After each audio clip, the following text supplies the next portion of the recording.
शिक्षा के चैनल पर अगर पहली बार आए हैं तो आपको मैं कंफर्म कर दूं कि ये जो क्लास है वो उत्तर प्रदेश का सामान्य अध्ययन यूपी का जीके जीएस की क्लास चल रही है।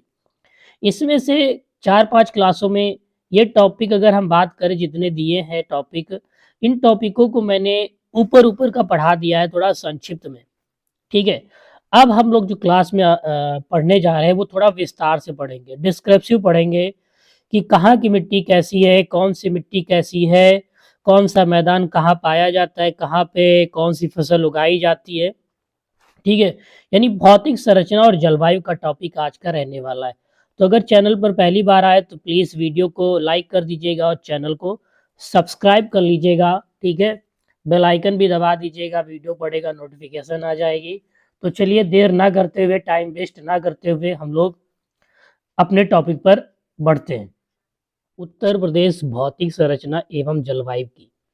तो अगर हम बात करें उत्तर प्रदेश की, तो उत्तर प्रदेश भारत में उत्तर मध्य में अव्यवस्थित एक सीमांत राज्य है। जो भारत है उत्तर में, ठीक है, उत्तर मध्य में अव्यवस्थित एक सीमांत राज्य है, जिसकी अगर ग्लोब पर हम स्थिति की बात करें, ठीक है, 23 डिग्री 52 उत्तरी अक्षांश से लेके 31 डिग्री 28 उत्तरी अक्षांश तक है। अगर हम बात करें पूर्वी की, तो पूर्वी की तरफ 27 डिग्री 30 पूर्वी देशांतर से लेके 84 डिग्री 39 पूर्वी देशांतर के मध्य ग्लोब पर स्थिति किसकी? उत्तर प्रदेश की। अगर हम बात करें जो उत्तर प्रदेश जो राज्य है, ठीक है, अब इससे ज्यादा अधिक क्षेत्रफल वाले 3 राज्य कौन कौन से हैं? देश के 3 राज्य क्षेत्रफल में उत्तर प्रदेश से अधिक हैं। अगर उन देश की बात करें कौन सा, तो नंबर 1 पे आता है राजस्थान आता है। क्या आता है? नंबर 1 पे आ जाता है राजस्थान आ जाता है, ठीक है। फिर दूसरे नंबर पे आपका मध्य प्रदेश आ जाता है, यानी एमपी आ जाता है, ठीक है। अगर हम थर्ड नंबर की बात करें, थर्ड नंबर पे आपका महाराष्ट्र आ जाता है। ये क्षेत्रफल की दृष्टि से उत्तर प्रदेश से सबसे ज्यादा बड़े। तो उत्तर प्रदेश बात करें क्षेत्रफल की दृष्टि से चौथे नंबर पे आता है। अब जो आपका उत्तर प्रदेश है, यानी उत्तर प्रदेश जो है, उत्तर प्रदेश की जो सीमा है वो किन किन एक तरीके से हम कहें राज्यों को जोड़ती है। अगर हम उत्तर में बात करें तो उत्तर में नेपाल और उत्तराखंड की सीमा, उत्तर पश्चिम में बात करें तो हिमाचल प्रदेश की सीमा, और पश्चिम में हरियाणा, दिल्ली और राजस्थान की सीमाएं, ठीक है। और दक्षिण में मध्य प्रदेश की सीमाएं, दक्षिणी पूर्व में छत्तीसगढ़ की सीमाएं, और पूरब में बिहार और झारखंड की सीमाएं उत्तर प्रदेश राज्य को स्पर्श करती हैं। तो यहाँ पर बात करें हिमाचल प्रदेश नंबर 1 हो गया, हरियाणा 2 हो गया, दिल्ली 3 हो गया, राजस्थान 4 हो गया, ठीक है, मध्य प्रदेश 5 हो गया, छत्तीसगढ़ 6 हो गया, बिहार 7 हो गया, झारखंड 8 हो गया। तो एक तरीके से मोटे तौर पे हमको ये पता चल रहा है, ठीक है। और नेपाल और उत्तराखंड की भी सीमाएं लगती, तो ये हमारा 9 हो गया। एक देश किसको कनेक्ट करता है? नेपाल को उत्तर प्रदेश कनेक्ट करता है, ठीक है। तो हम एक तरीके से कह सकते हैं कि 9 राज्य ऐसे हैं जिसकी सीमा उत्तर प्रदेश को छूती है, ठीक है। अगर बात करें उत्तर प्रदेश की जलवायु कैसी है, तो उत्तर प्रदेश की जलवायु सामान्यतः उपोष्ण मानसूनी या कह सकते हैं समतोषणी उष्ण कटिबंधीय प्रकार की है, ठीक है। अगर हम बात करें भूगर्भिक दृष्टि से, तो उत्तर प्रदेश भारत के प्राचीनतम गोंडवाना लैंड महाद्वीप का एक भूभाग है, ठीक है, भूभाग है। अगर हम इसकी एक तरीके से भूगर्भिक संरचना की बात करें, अगर हम दक्षिण में बात करें विद्या क्रम और उत्तर में शिवालिक क्रम के मध्य भाग में गंगा यमुना मैदान विस्तृत है, बहुत बड़ा है। यह मैदान प्लासीटोसीन युग से आज तक अवसादों से निक्षेप का परिणाम है। अगर हम बात करें शिवालिक की क्रम की पहाड़ियां जो है सहारनपुर में स्थित है। आमसोट चोटी की अगर ऊंचाई की बात करें तो कितनी है? 947 मीटर है और उत्तर प्रदेश की सर्वोत्तम चोटी है। यहाँ से क्वेश्चन ये पूछ सकता है कि उत्तर प्रदेश की ऐसी कौन सी चोटी है जो सबसे ज़्यादा ऊंची है, तो आमसोट, जिसकी अगर हम ऊंचाई की बात करें 957 मीटर है। ठीक है, और ये कहाँ पर है? सहारनपुर में स्थित है। कहाँ पर स्थित है? सहारनपुर में स्थित है। अगर हम बात करें इसकी भौतिक संरचना की, ठीक है, अगर हम बात करें इसके भौतिक संरचना की, तो भौतिक संरचना, ठीक है, भौतिक विभाजन की बात करें तो उत्तराखंड राज्य के गठित होने के बाद उत्तर प्रदेश को 3 भौगोलिक क्षेत्रों में बांट दिया गया। अगर उत्तराखंड जो राज्य है वो जब उत्तर प्रदेश से अलग हुआ तो इसकी भौगोलिक स्थिति के भौगोलिक क्षेत्र को 3 भागों में बांट दिया गया।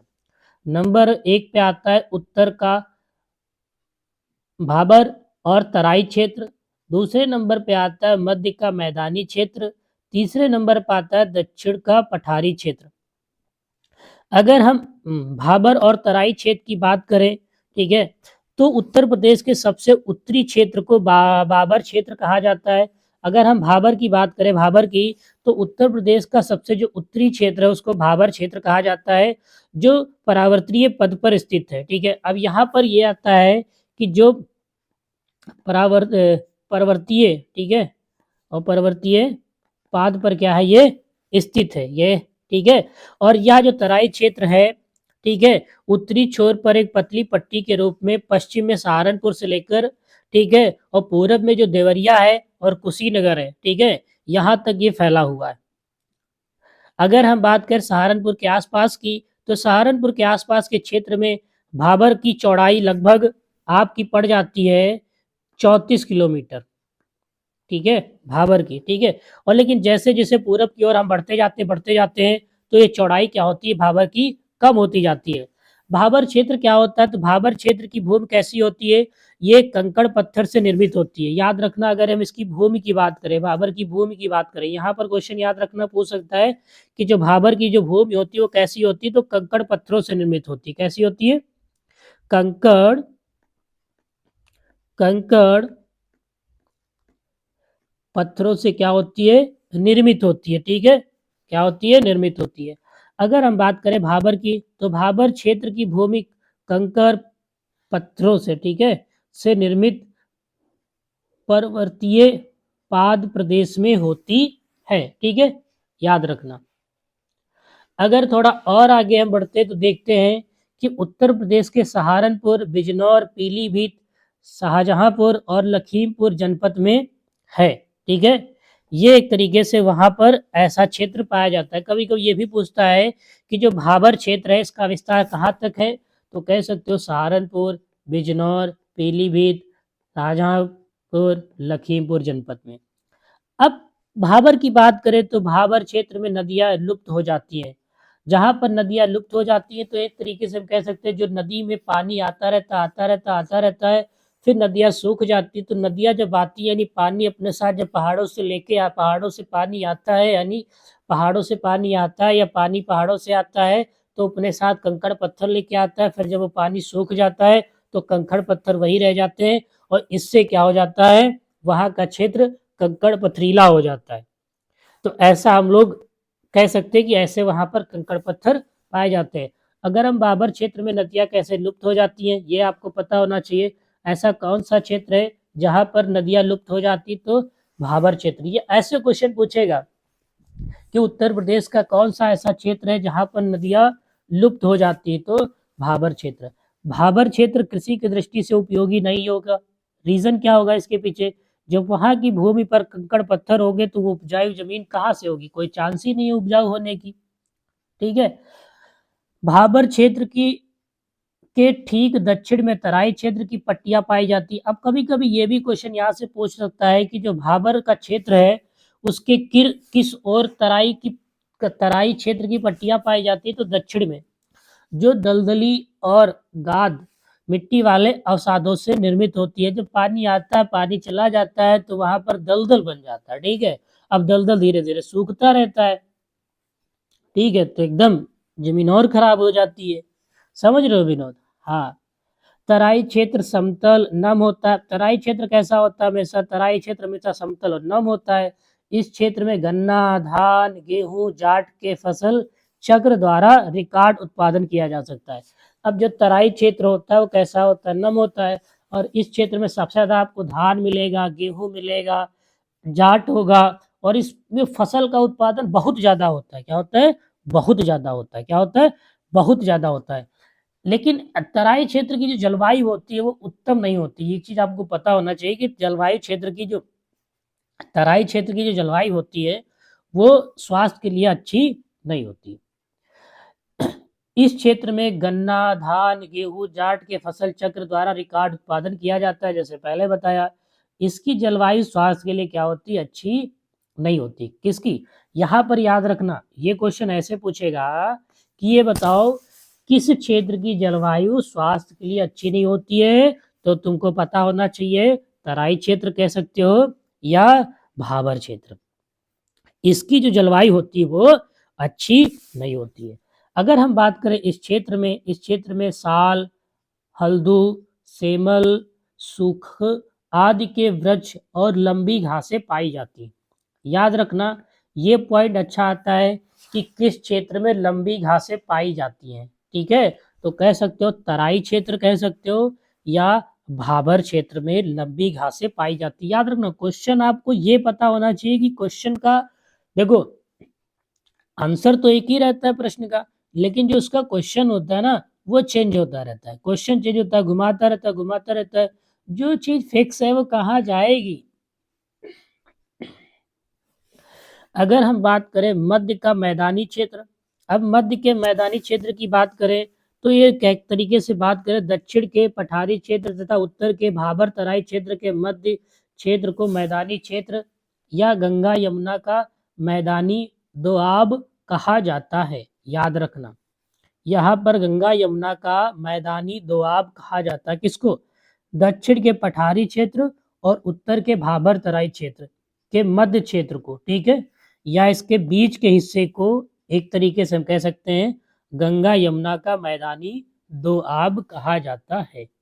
इसको तीन, ठीक है, इसको तीन उपभाग में, ठीक है, बांटा गया है। कौन कौन सा, गंगा यमुना का ऊपरी मैदान, ठीक है, ये कहाँ से कहाँ तक है, तो सहारनपुर से लेकर बुंदेलशहर तक। अगर हम बात करें गंगा का मध्य मैदानी भाग, अलीगढ़, कन्नौज, औरैया तक ये फैला हुआ है। अगर गंगा का पूर्वी मैदान की बात करें तो वाराणसी, जौनपुर, गाजीपुर, आजमगढ़, बलिया, मिर्जापुर, सोनभद्र, भदोई। यहाँ पर आपको ये पता होना चाहिए कि जो गंगा यमुना का जो ऊपरी मैदान है वो कहाँ से कहाँ तक फैला हुआ है, तो सहारनपुर से लेके बुंदेलशहर तक। ऐसे क्वेश्चन पूछेगा और कहेगा गंगा का जो मध्य मैदानी प्रदेश है, ठीक है, वो कहाँ से कहाँ तक है, तो कह सकते हो अलीगढ़, कन्नौज, औरैया तक है। गंगा का पूर्वी मैदान वाराणसी, जौनपुर, गाजीपुर, आजमगढ़, बलिया, मिर्जापुर, सोनभद्र और भदोई। ठीक है, ये यहाँ तक फैले हुए क्षेत्र हैं। अगर हम बात करें गंगा यमुना के ऊपरी मैदान की लंबाई कितनी है, तो ये भी आपको पता होना चाहिए कि 500 किलोमीटर।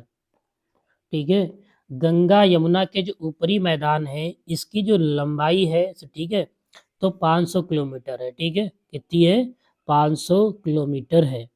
अगर हम चौड़ाई की बात करें, इसकी चौड़ाई कितनी है, अगर हम चौड़ाई की बात करें, ठीक है, तो इसकी चौड़ाई कितनी है, चौड़ाई 80 किलोमीटर है।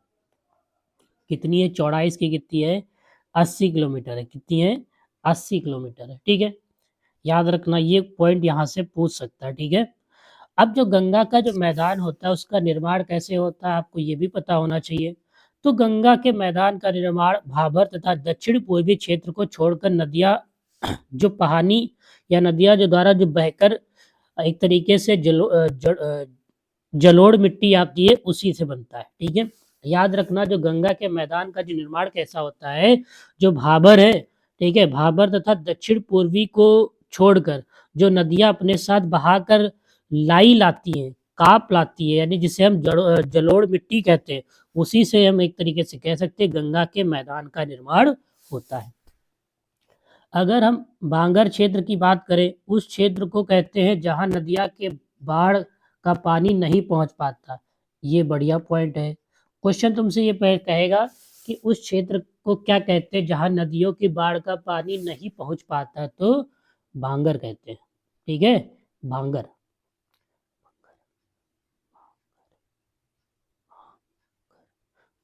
भांगर, ठीक है, भांगर, गार नहीं, भांगर कहते हैं, ठीक है।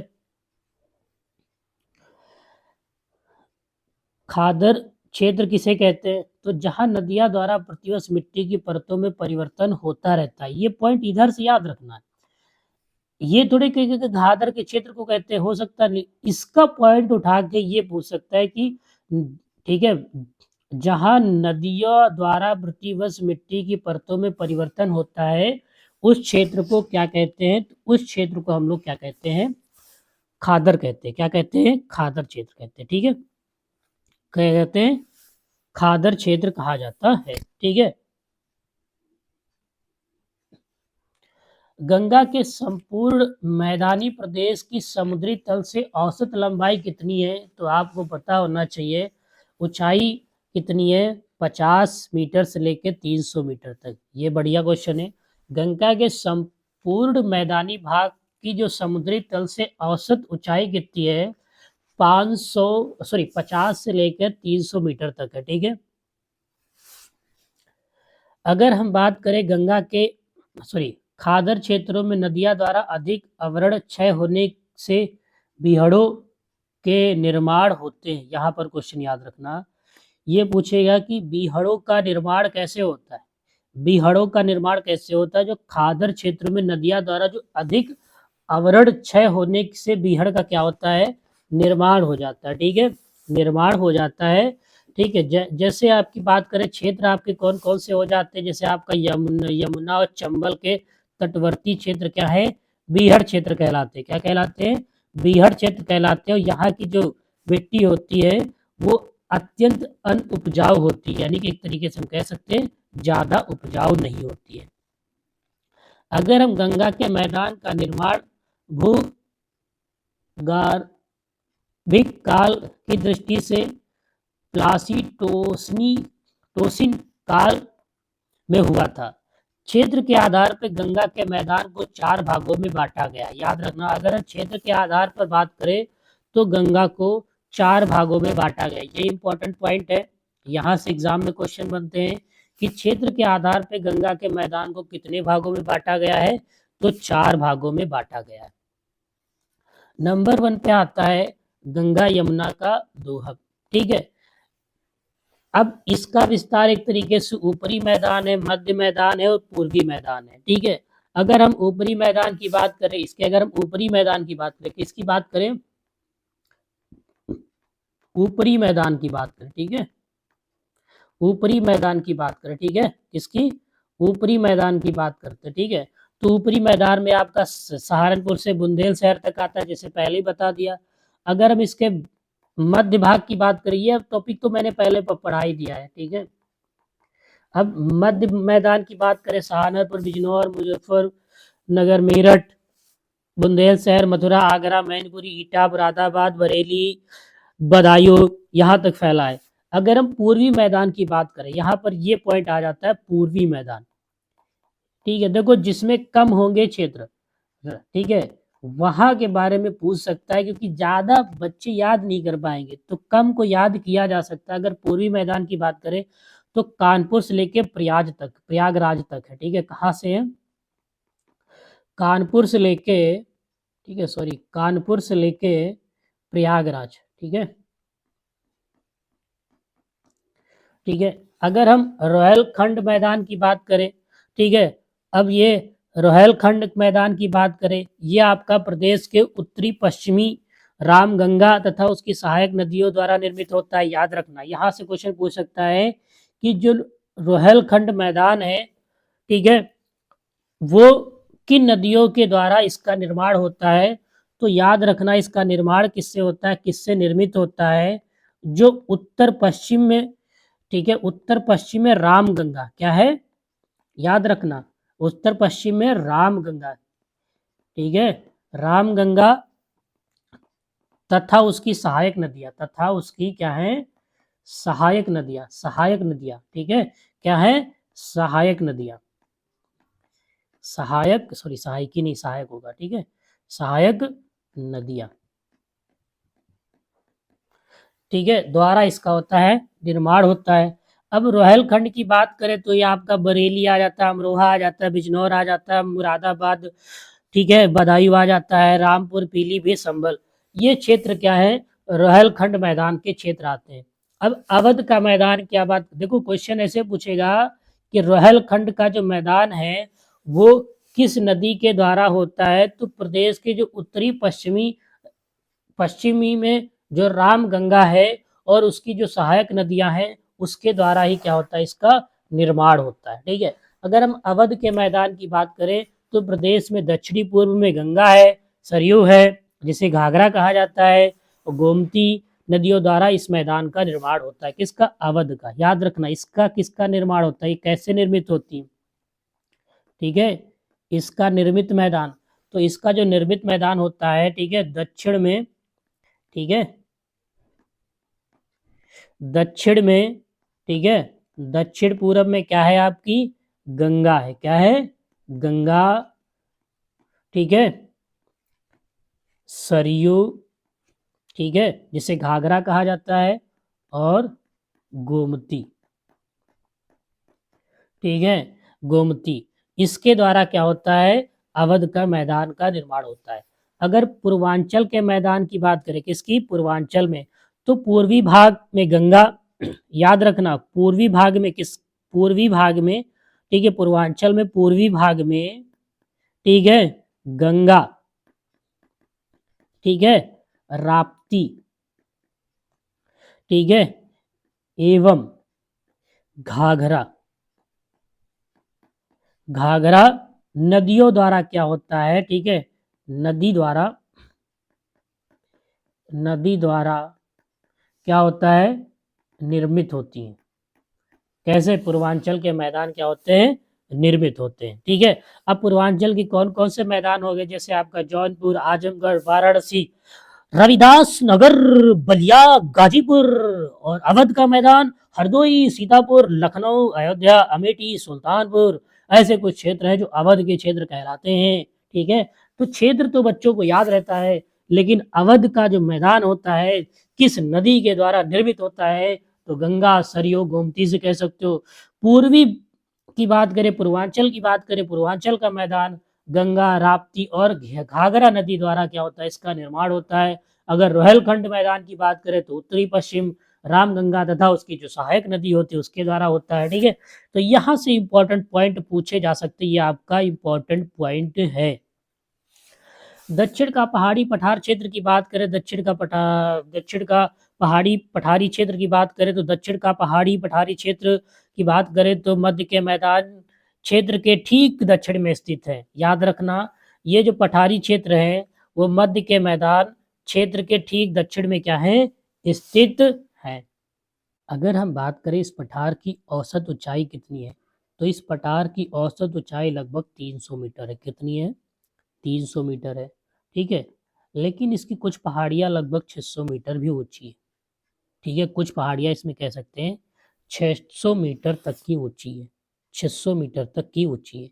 जैसे आपका मिर्जापुर है, सोनभद्र है, तो सोनभद्र की सोनाकर और जो कैमूर की जो पहाड़ियाँ हैं ये लगभग 600 मीटर तक ऊंची है।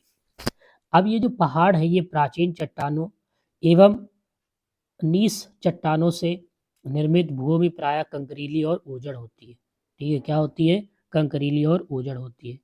अगर हम बात करें क्षेत्र की प्रमुख नदियाँ कौन सी है, चंबल है, बेताब है, केन है, सोन नदी है और टोंस नदी है, ठीक है। ये क्या है, इसकी प्रमुख नदियाँ हैं। लेकिन जिनमें से अगर हम चंबल की बात करें, बेताब की बात करें, ये जो नदियाँ हैं ये पठार को काट कर यमुना में, ये क्या करती, पठार को काट कर यमुना में मिलाती है। किसमें मिलाती है, यमुना में, ठीक है। ये जो है यमुना में मिलाती, पठार को काट कर किस में मिला देती है, यमुना में मिला देती है। लेकिन सोन और जो टोंस नदी है ये पठार को काट के गंगा में मिला देती है। याद रखना क्वेश्चन ऐसे पूछ सकता है कि कौन सी नदी टोंस और सोन नदी जो दक्षिण का पठार है उसको काट कर किस नदी में मिलाती है, तो आपको पता होना चाहिए कि गंगा नदी में मिलाती है।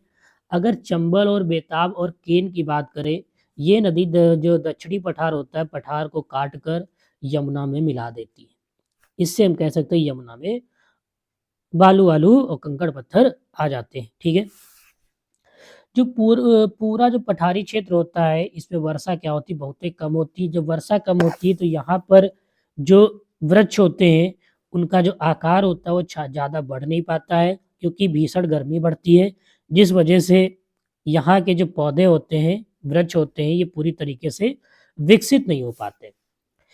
इस क्षेत्र का अधिकांश भूमि कृषि के लिए क्या उपयुक्त नहीं है। जब भीषण गर्मी ही होगी तो यहाँ का जो अधिकांश क्षेत्र होगा वो कृषि के लिए उपयुक्त होगा ही नहीं। ठीक है, क्योंकि ज्यादातर भागों में क्या होती है, लाल मिट्टी पाई जाती है। क्या पाई जाती है? लाल मिट्टी पाई जाती है। और लाल मिट्टी में अगर फसल की बात करें तो लाल मिट्टी की फसल में कौन, चना, अरहर, सरसों, ज्वार, गेहूं की पैदावार होती है। ठीक है,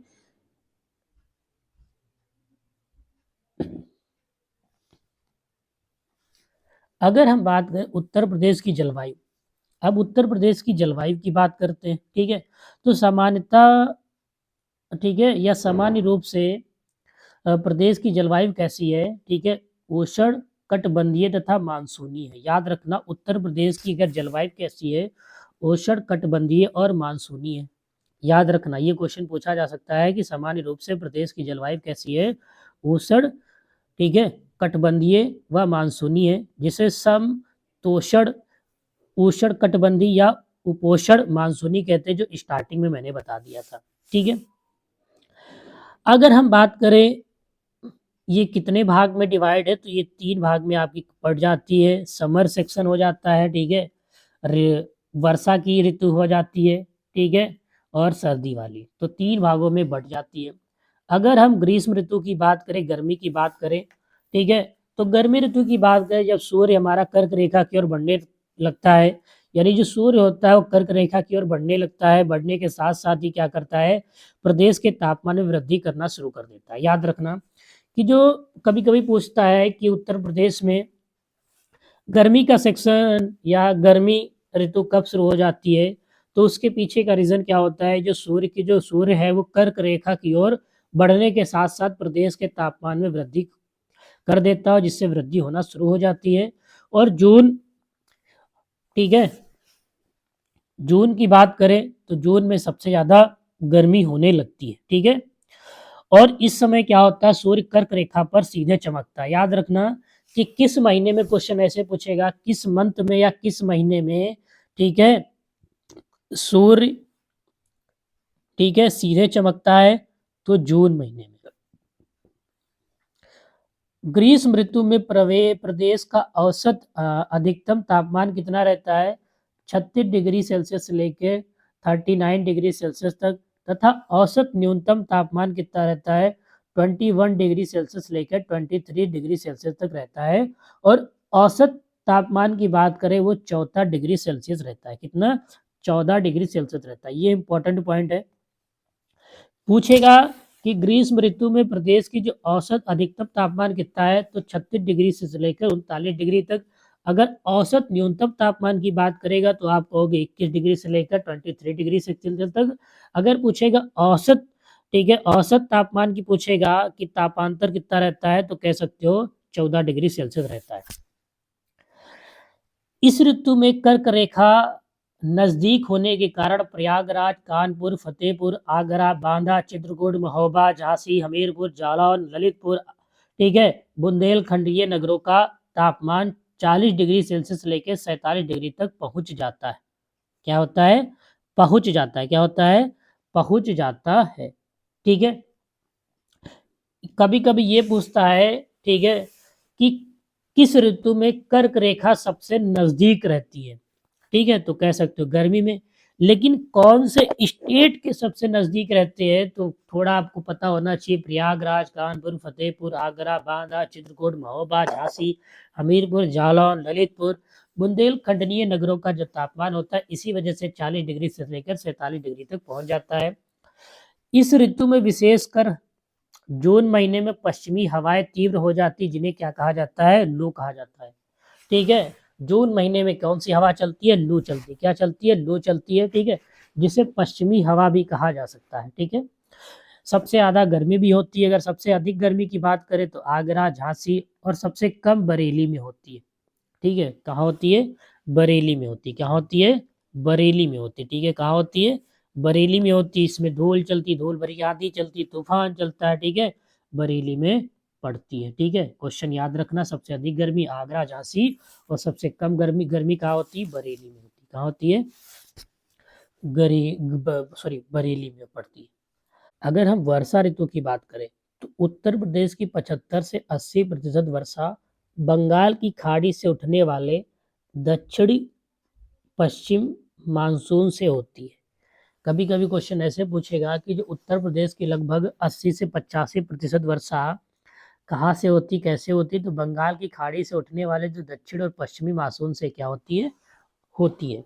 ठीक है, उत्तर प्रदेश में औसतन, ठीक है, 95 सेंटीमीटर तक की वर्षा होती है। औसतन की बात कर रहा है, किसकी बात कर रहा है? औसतन इतनी वर्षा होती है। ठीक है, क्या होती है? इतनी वर्षा होती है। गोरखपुर क्षेत्र में प्रदेश की सबसे ज़्यादा वर्षा होती है। यानी गोरखपुर ऐसा क्षेत्र है जहाँ पर सबसे ज़्यादा वर्षा होती है। कितनी? 184.7 सेंटीमीटर। वहीं दूसरी तरफ मथुरा में सबसे कम वर्षा होती है। कितनी होती है? लगभग आपका 54.4 सेंटीमीटर वर्षा होती है। क्वेश्चन ऐसे पूछ सकता है कि उत्तर प्रदेश में कौन सा ऐसा क्षेत्र है जहाँ पर वर्षा सबसे ज़्यादा होती है? तो गोरखपुर में होती है। सबसे कम कहाँ होती है? तो मथुरा में कह सकते हो। कहाँ होती है? कम कहाँ होती? मथुरा में। और अधिक कहाँ होती? गोरखपुर में। गोरखपुर में जहाँ 56 दिन वर्षा की संभावित अवधि है, वही पश्चिमी उत्तर प्रदेश में मात्र 32 दिन की है।